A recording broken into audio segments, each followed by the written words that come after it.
radio for a really great future. We're talking real money. Hey, everybody. Welcome to the end of the year. It's over. Yes, it's over. I'm so excited. I can't wait for the new one. Not that a day change. I've never understood really, though, how a day changes anything. I should stop saying that because it's not true. I go like, tomorrow. Tomorrow's tomorrow. It's the day after today. Oh, 2023. I do have to remember to write 2023 on almost nothing now. I don't have to remember to write it on my checks because I don't write checks anymore. So, and my computer tells me what year it is, so I think I'm in pretty good shape. So it's really just another day. But welcome to the end of 2022 and the near beginning of 2023. This is the last show of 2022, and you can have 2022. I'll give it to you. And we're going to talk about money here on Talking Real Money, thus the name of the show. I'm Don McDonald. Tom Cock is hanging out in beautiful Maui in the state of Hawaii for his son's wedding. They had a wedding on the beach yesterday. It's all the rage, I hear. And you're there wherever you are, could be anywhere, and you can call me if you have questions about money. That's really what the show's about. You asking questions, me trying to get them answered. 855-935-TALK is that phone number, 855-935-8255. And you can call that number anytime, but you can call it during the show when I'm here live on News Radio 1097.7 on Saturdays from noon to 2 Pacific, 3 to 5 Eastern. And then this becomes a podcast later. We are at a point where for retirees, near retirees or retirees, we have an almost perfect storm for the most pathetic of purveyors of financial products, the really bad brokers, the insurance agents. They can smell the blood in the water. They're like sharks. And this is chum for sharks. This is chums for sharks. For these sharks. I'm mispronouncing that on purpose. Because we have a year in which both stocks and bonds fell pretty dramatically. We'll talk more about that on a future podcast.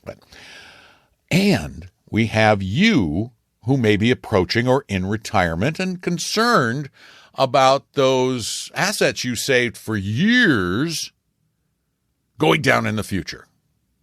This sets you up to be taken advantage of. And that is what will be happening with a vengeance here at the beginning of 2023. The steak dinners will be coming out of the woodwork. All those free steak dinners that are almost always paid for, strangely enough, by an insurance company. How is it insurance companies can pay for all these steak dinners? Could it be the big commissions they make? Yeah, could be. You're going to be pitched products, and you're probably going to be pitched products that involve some sort of an annuity wrapper around them. Generally these days, years ago it was the hot new variable annuities that everybody wanted.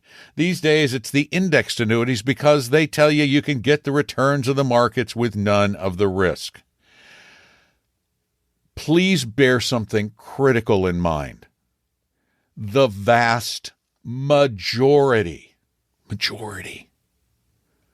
fact, some studies have put it at 99% of those who provide professional, in big old air quotes, financial advice are not required to do what's best for you.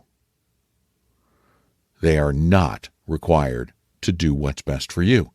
Now, they can say they are because, funny thing about lying, we all know it's pretty easy to get away with. Just watch the news.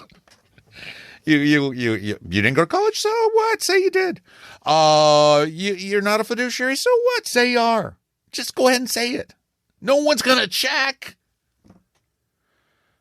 And you're going to get sold something that you're going to regret later because you thought they were providing you with a high-yielding, absolutely safe investment. Remember, high returns with no risk do not exist. Do not exist. Anyone who claims to offer you a high return with no risk is a bald-faced liar, and you can tell them to their face that I said so, and if they want to challenge me, have them call me. If they have the guts to do it, I would love to tell them why they're a liar. And avoid these things like the plague. Because I have to tell you, the one thing they're reasonably good at, they've been trained reasonably well at a sales pitch that relies on, it's almost misdirection. They tell you things that are partially true. For example, I've sat through these pitches and they say, well, look at this chart of the S&P 500 and look at how bad it did for all these years. When what they show you is the chart of just the price of the S&P 500, not the actual value of the S&P 500 when you factor in dividends and reinvestment. And the numbers are much, much, much, much, much, much different. So you're going to be misled. Know that going in. And unless you have an incredible ability to resist a sales pitch, you are likely going to get put into something that pays that idiot who sold it to you a commission that can exceed 8%, leaving you with an investment that doesn't return anywhere near what you thought it would, what they claimed it might, but never put in writing, and in which you are locked for a decade or more. So be careful. Be very, very careful. 855-935-TALK is our phone number. 855-935-8255. It is absolutely free. It is totally easy. I love to help people. If you're about to do something, call me before you do it. If you've done something, let's see what we can do. If you're confused about what direction to go, let's alleviate some of that confusion. 855-935-TALK. Tom and Don are talking real money. Your guides to a really great financial future. Tom and Don are talking real money. Oh, and by the way, I neglected to mention, if the sales pitch that you're getting involves moving, transferring, or rolling over assets from a 401k or a 403b into an IRA, then the person providing the advice now, according to new Department of Labor rules, is required to tell you why, in writing, that is in your best interest. And so you want to make sure they do tell you that, because to do otherwise is actually against the law. But again, they lie all the time. They just lie. 855-935-TALK is our phone number. And Justin, it's your turn. Welcome to the show. Hey, Don. Thanks for taking my call. How you doing today? I'm hanging in. Thanks for being there. Good. Hey, thanks so much for all you and Tom do. I've listened to you for about a year now, and you've really given some good advice for where I should take my finances. Awesome. So I have a question about a Roth IRA. Myself and my wife currently both have one. Mine is with Vanguard. I've got mine 50% in VTSAX, 40% in VTIAX, and 10% in VBR. So I think that's a pretty good aggressive mix. It is. My wife, we had hers, we both opened ours up when we first started working, which was about in 2006. And mine was with Vanguard, hers was with T. Rowe Price. And since I've been listening to the show, I know that I could probably do a little bit better than there. So I transferred hers over to Schwab, and I put hers in 10% AV-UV, 40% AV-DE, and 50% AV-US to kind of mirror what I have in Vanguard. I know that's not in your three-fund portfolio, but I just want to get your idea on that. There are so many great ETF portfolios that we couldn't possibly list them all. And it would be silly to do so. But is that a good, that's not just good, that's a great allocation for somebody who's relatively aggressive. And in an IRA, if you have time, it's a good place to be aggressive. Oh, absolutely. We, I first started investing in 06, 07, went through the downturn in 08 and, just kept with it. And I was amazed, 6-7 years later, how much that had all grown, after surviving the downturn. I know that there's going to be more coming, but, myself, I'm a teacher, so I've got a pension. My wife's a secretary. She'll also have a pension through the school system. So, we should, by the time we hit retirement, we're in our early 40s now, have a decent amount there to pay our bills, and this will just be, the excess. It's interesting. You wanted to mirror your portfolio with your wife's portfolio using the Avantis ETFs, the U.S., the small cap, the internationals, and all. But what's funny is that with Avantis, your wife is actually more aggressive than you are. She has a tilt towards small cap. She has a bigger tilt towards small in value. And so you actually have even better joint portfolio diversification because of what you did with her. Instead of putting her at Vanguard too, you have better diversification across the entire portfolio. The family portfolio. Awesome. Good to hear. Do you have time for one more question? Of course. All right. So I wrote in, a few months back. I probably wasn't able to make it to the show. But I also have a 403B through my job, and, I started it early again when I was 25 and I first started working. It's unfortunately with an insurance company. And every year I'm outside of the surrender period now because it's been over 12 years, so I could move it. It's just that I don't really know if any of the other options that my school district offers are good options. Is this something that I could list the options that I'm giving you now, or would this be more for a private? No, go ahead. Go ahead. Just give me the groups, and I can tell you a lot. We have Ameriprise. Okay, no. Gotcha. We've got Ameriprise. Okay, we start with a no. We've got Aspire. Nope. AXA Equitable. No. Franklin Templeton Fund. No. Okay, even though the Templeton Dragon Fund is pretty good? Nope. It's expensive. Okay. Gotcha. I heard you were at the Dragon Fund, though. No. We lied. We were no, that was another fund. We messed up. Wait, that was okay? Yeah, I get that. That was one of those episodes where we're going, why would that person want to be in Templeton Dragon? It's ridiculous. What else you got? Anything? I know. I was just checking to see if you remember that. That was funny. Oh, okay. The Great American Life Insurance Fund. Oh yeah. The opposite of. Okay, go ahead. All right. Invesco. No. All right. MetLife is where I currently have it that I'm looking to move it. Oldham Resource Group. Nope. OLDHAM. Mm-mm. PenServe. Nope. Security Benefit Life Insurance. Oh my gosh, no. And Voya. Oh my goodness gracious. Are you sure these are the only options?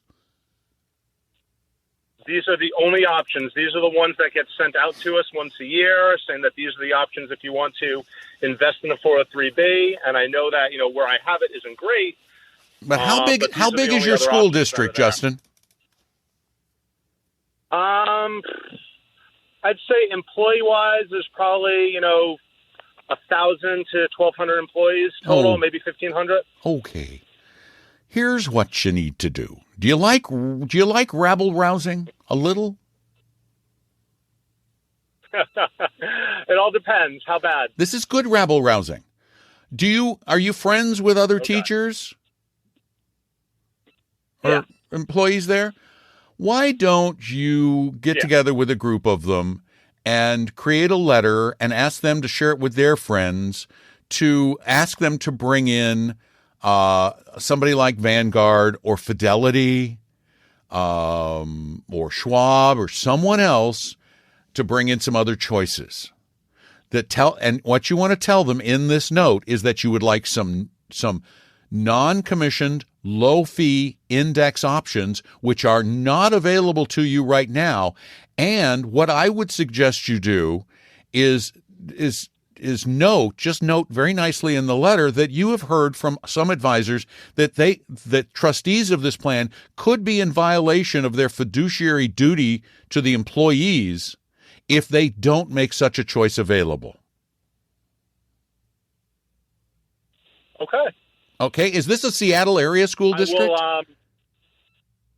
No, I'm in Connecticut. Darn it. I could shame them. With the show. Oh. Gotcha. Yeah, but let me tell you a little story. 30 years ago, a guy from the Albuquerque school district called and said, we only have insurance companies. I said, get a petition together with employees and ask for Vanguard. They did so, and 6 months later, they got Vanguard. So it's worth trying. Thanks for the call.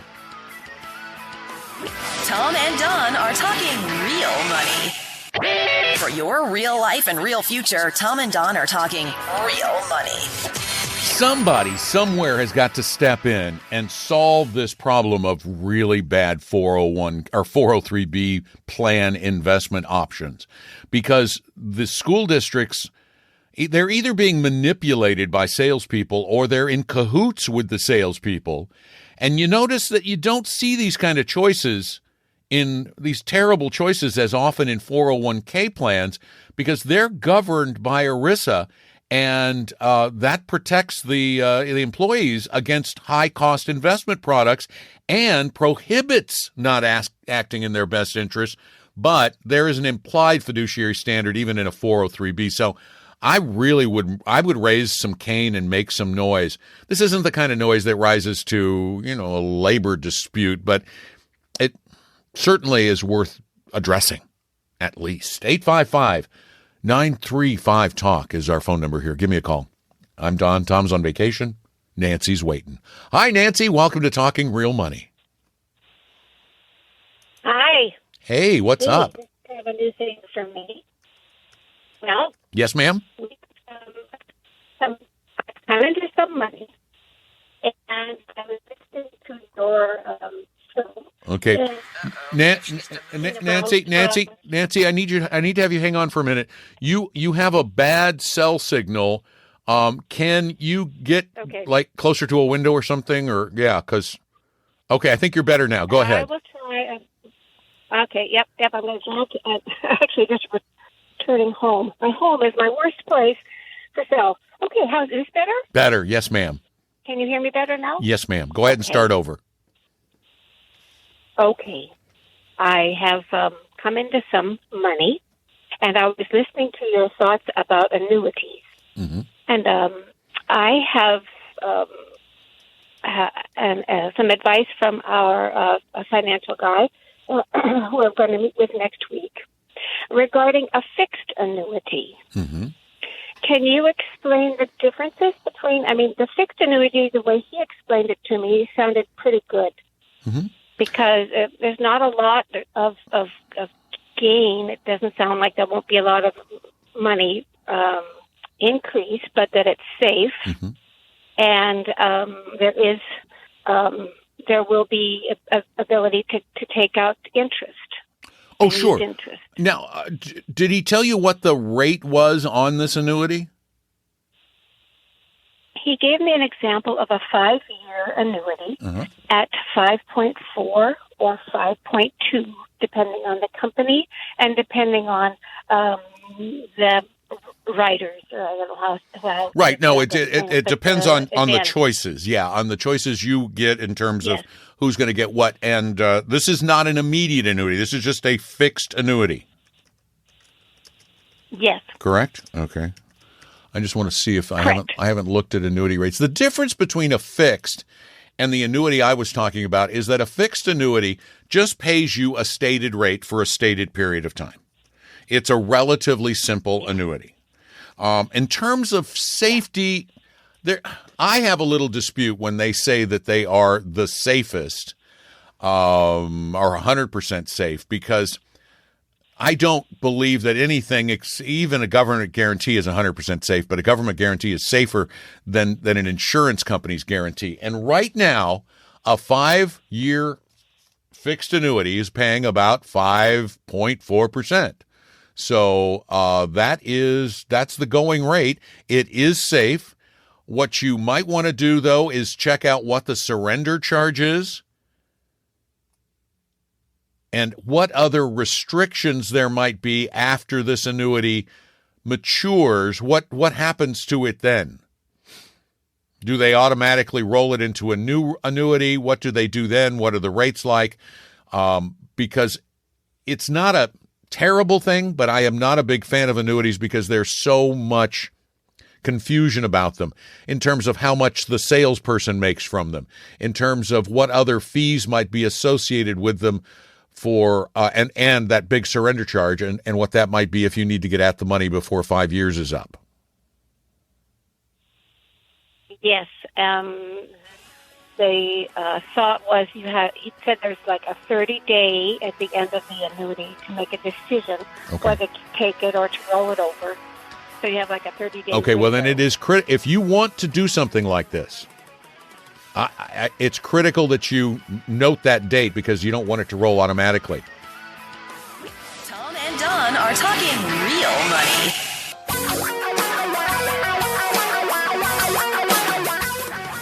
Reality radio for a really great future.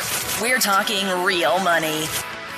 And Nancy brings up something that I think warrants more discussion, and that is the differences between a fixed annuity, not a fixed index annuity, but a fixed rate annuity, and certificates of deposit. Let's spend a little time on those because the differences are worth considering, and they, as with everything, it's very, very difficult to quantify how this might shake out in the future because we don't know the future. But, for example, let's look at the rates. That 5.4 sounds great in the environment we've had over the past few years, but it's not as great as it appears. We think, well, 5.4, that's a lot more than I can get at a bank. Well, no, not really. Brokered CD rates are so high, particularly at that lovely little that shorter to intermediate term from a year to 5 years, that a brokered CD at 5 years is paying about 4.6% right now. So if you're in the annuity that's paying 5.2 or less, is it worth taking the annuity? Are they equally guaranteed? The annuity is guaranteed by the insurance company. That's almost like the bank saying, well, we've got a lot of money in the bank. We guarantee it. Remember what happened in the 30s when banks guaranteed? Yeah, they had to start the FDIC to make sure that there was an actual guarantee. So banks today, federally chartered banks, are guaranteed by FDIC. That is very safe. Insurance companies, Now, they have state guarantee pools. Some state guarantee pools are flush with cash, others not so much. So if an annuity company, the issuer of the annuity, got into trouble, could you lose money? Yes. Are you likely to? No. Has it happened before, though, that people have had to at least wait many years to get paid back with annuities? Yes. With banks? No. So there is a safety difference. The other difference is the confusion difference. And the insurance policies, boy, when you buy a CD, you don't get a book to read. When you buy or are about to buy, well, no, actually, after you buy, you're going to get disclosure documents that can be quite lengthy and very difficult to read. If you are considering, you actually think you want to buy a fixed annuity from a salesperson, then you must read all of the disclosure documents before you give them any money. Don't let them say, well, we'll send those out to you later. No, no, no. Oh, you can get out later. No. Before you cut them a check, you read every word. You want to know all of the possibilities down the road because policies differ one for the other. And as she said, as they do, there are riders that can really affect you and affect your return down the road. There are surrender charges that can lock you in. You need to know all of these things. Sure, with a CD, you're locked in too, but you know with the CD what that penalty is. It's pretty clear. It's 3 months interest or something similar. What's the surrender charge if you want to get out of this annuity? You need to know. You need to make a fair comparison. And it is one of the things that's very difficult about the insurance industry is that they are masters of obfuscation and opacity. The last thing the insurance industry wants is disclosed clarity. They can't give you a simple little one-page sheet that says, here are all the risks, here are all the good things. No, it's as a matter of fact, they put the good things in a one-sheet thing and all the potential bad things in that big disclosure document. So you better read it, or you better not give them the money. Now, why would a broker be more likely to sell an annuity as opposed to a brokered CD or a high-quality index bond fund? It all comes down to commissions. The commissions on brokered CDs are a couple of pennies on the dollar. Fractions of pennies on the dollar. The commissions on annuities are substantial. They're the kinds of things that can make an agent's month. Whereas a brokered CD isn't even going to cover their daily income needs. So consider why. Why are they selling a fixed annuity over other potential products that have more clarity? It is almost always, and I'm giving them the massive benefit of the doubt, I would pretty much say it's always because they make more commission on it. It's just across the board. So be very, very wary. Can you find good fixed annuities? Absolutely. Do we ever see a potential use for a fixed annuity? Yeah, I guess. For an immediate annuity, more likely. For somebody who wants a steady income.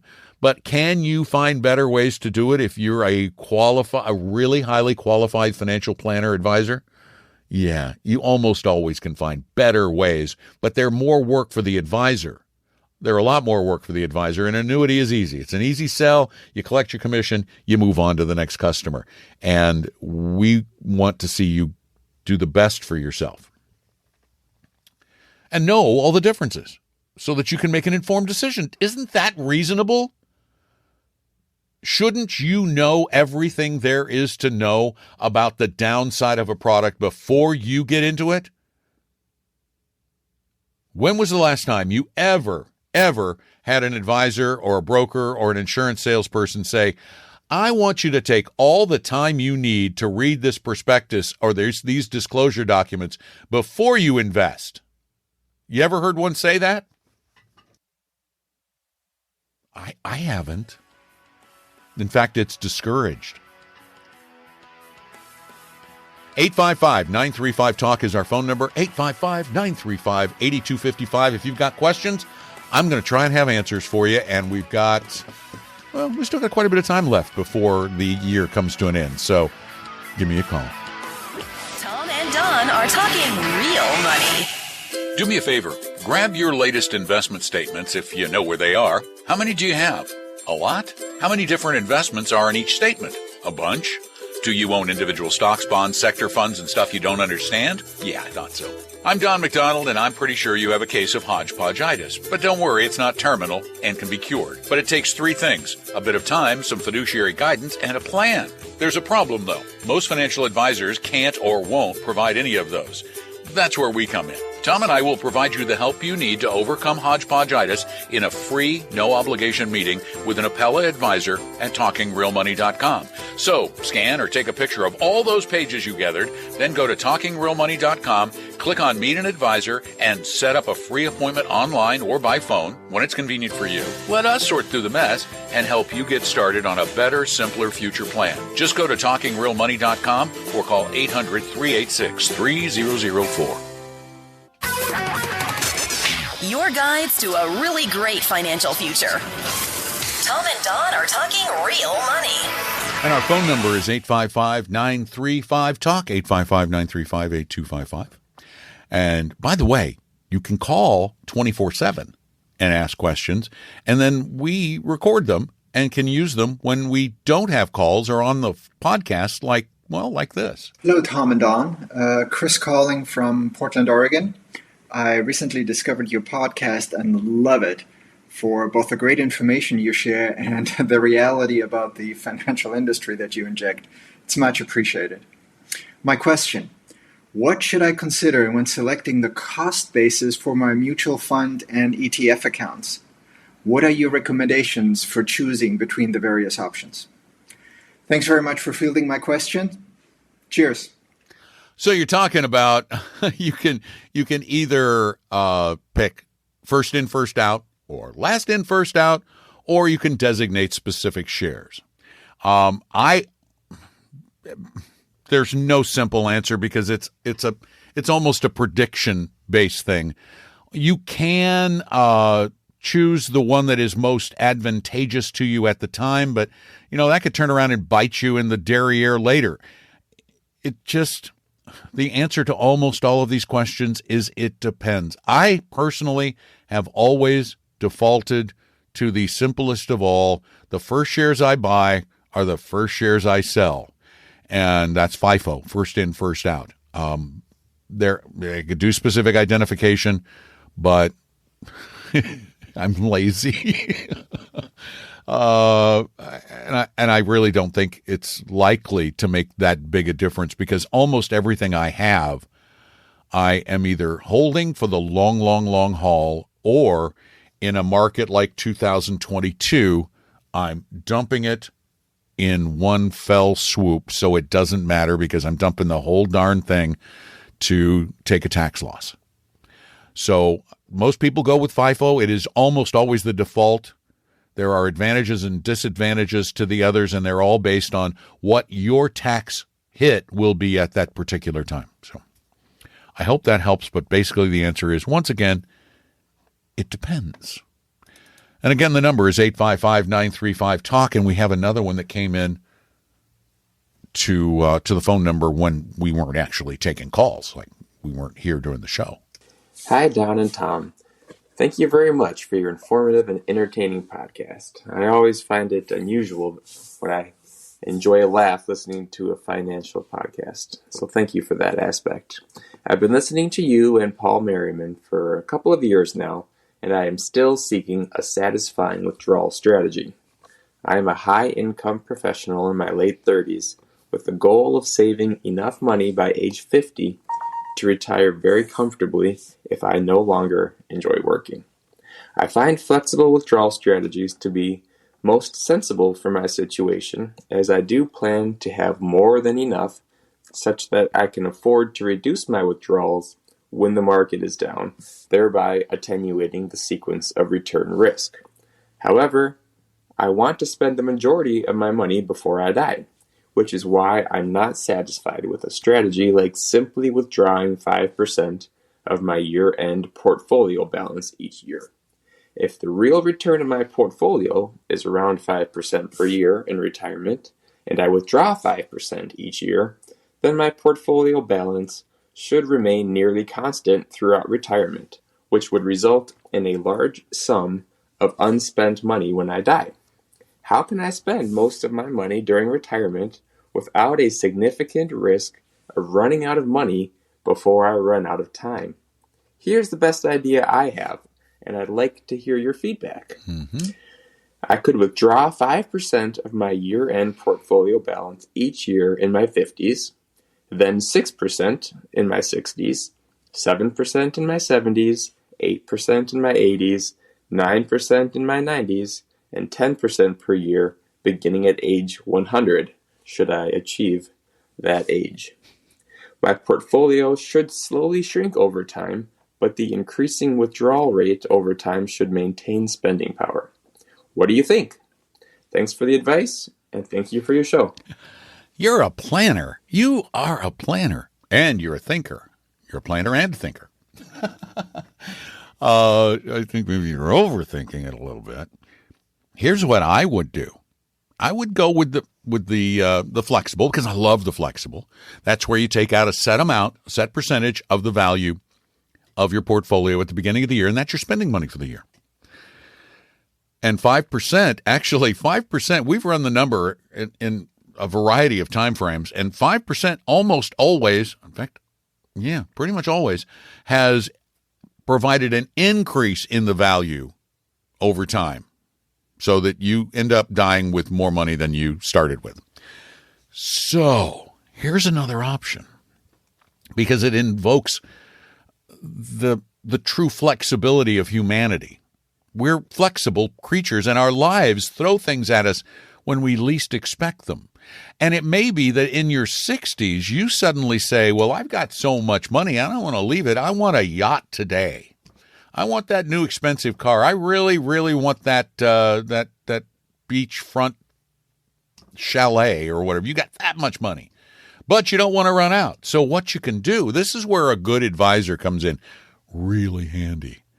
Why not use your advisor on a regular basis every couple of years, or when you feel like it's time for a big expenditure, to calculate in that new expenditure, that big purchase, and run a new Monte Carlo simulation to see what is the likelihood that now continuing at that 5% withdrawal after that big purchase, you're going to run out of money.